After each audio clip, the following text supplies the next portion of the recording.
Mr. President, do you think that NATO countries should shoot down Russian aircraft if they enter their airspace? Yes, I do.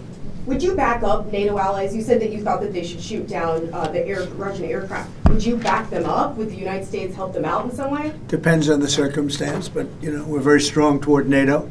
NATO's stepped up. We've had an interesting day, I think a very productive day.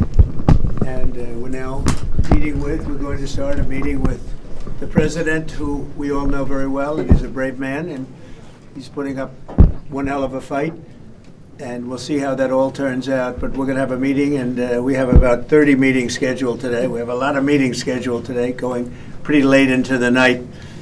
But this is an important one, and we have great respect for the fight that Ukraine is putting up. It's pretty amazing, actually. So, Mr. President, please. Thank you so much, Mr. President. First of all, thank you for this meeting. Thank you for your personal efforts to stop this war just now, Mr. President. And I'm happy to say that just now our first ladies of Ukraine, first ladies of the United States, Yes. just now we'll have a meeting about Ukrainian children. Thank you for Melania's personal involvement to this topic. And this is very important. I will brief Mr. President and his team what's going on the battlefield. We have good news. Of course, we want to stop the war, and with your help, first of all.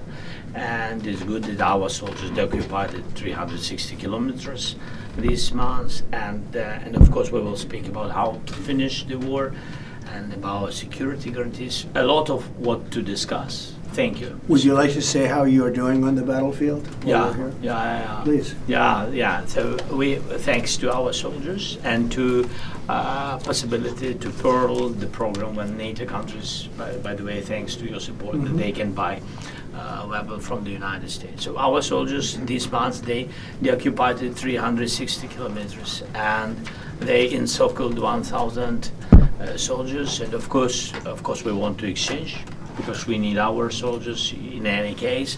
But thanks to our soldiers, we have this possibility, this opportunity.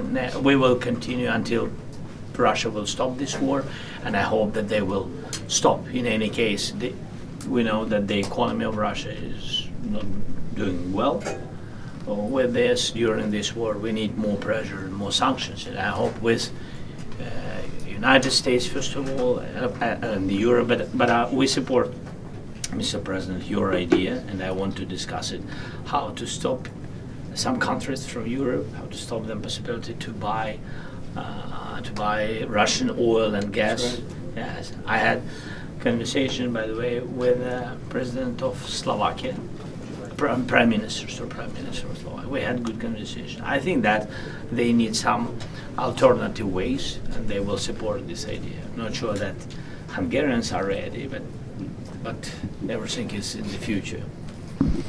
Thank you very much. Thank you. Any questions? Mr. President, do you think that NATO countries should shoot down Russian aircraft if they enter their airspace?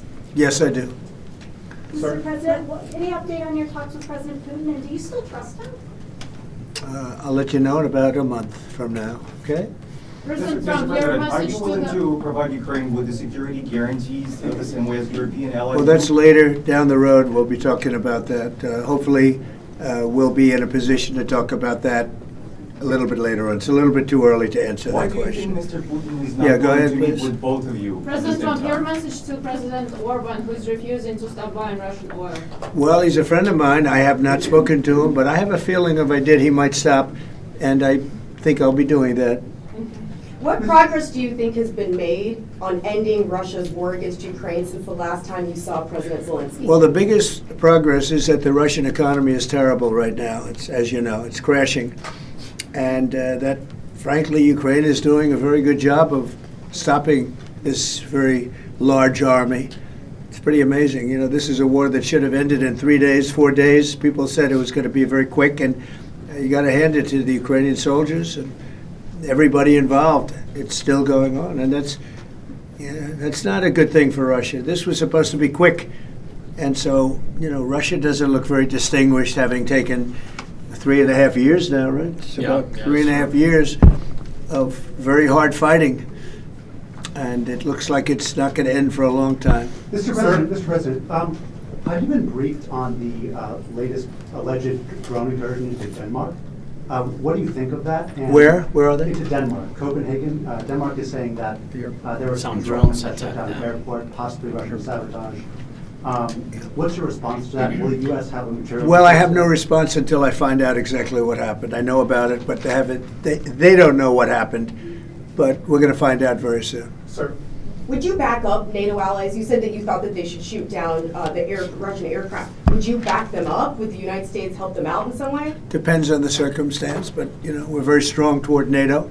NATO's stepped up. When they went from 2% to 5%, that was great unity.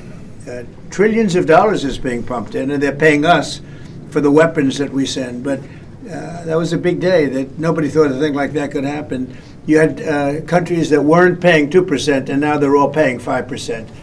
That's a lot of money. It's a lot of weapons they're buying, and they're buying them from us. They're buying them from the U.S. In the old days, Biden gave them everything, gave them $350 billion worth of money and weapons. That's a lot of money and a lot of weapons, and we got really not much for it. We gave the money to Ukraine to fight, and they've proven they're very brave. I mean, look, they're fighting, and this is a war going on 3.5 years, and people thought it would be over quickly because Russia's a big military power, and Ukraine, I tell you, they are good fighters. Got to hand it to them. They have a lot of courage, a lot of guts. Thank you very much, everybody. Thank you. Thank you so much. 炮弹一发接着一发，瞄准乌克兰多个城市，俄乌战火延烧超过3年半，情势动荡不安。而美国总统川普这次在联合国大会期间又语出惊人。Mr. President, do you think that NATO countries should shoot down Russian aircraft if they enter their airspace? Yes, I do. 不仅公开力挺北约国家自卫权，更透过国务卿卢比欧警告俄罗斯，他的耐心可不是无限的。The president is a very patient man. He's very committed to peace, but his patience is not infinite. And as he has said repeatedly, he has before him the opportunity and the options of imposing additional economic costs on the Russian Federation if necessary. 川普也同步在社交平台上表明，乌克兰有能力奋战夺回完整领土，而俄罗斯一再的拖延战争，只会让他们看起来像只纸老虎。泽伦斯基立刻在会上大赞川普。Trump is a game changer by himself if he will be sure in Ukraine, and I think that he is more close now to this situation, and that's why. 但川普先前可不是这么说的。I was a little bothered by the fact that Zelenskyy was saying, well, I have to get constitutional approval. I mean, he's got approval to go into war and kill everybody, but he needs approval to do a land swap. 现在川普对俄乌战事态度出现大发夹弯，如今他言辞强硬，立场渐趋鲜明，让外界更加关注美国是否真的会调整对俄政策。只不过从制裁到安全承诺，川普能否真正落实，为这场延续3年多的战役画下休止符，仍有待观察。三立新闻李晶报道。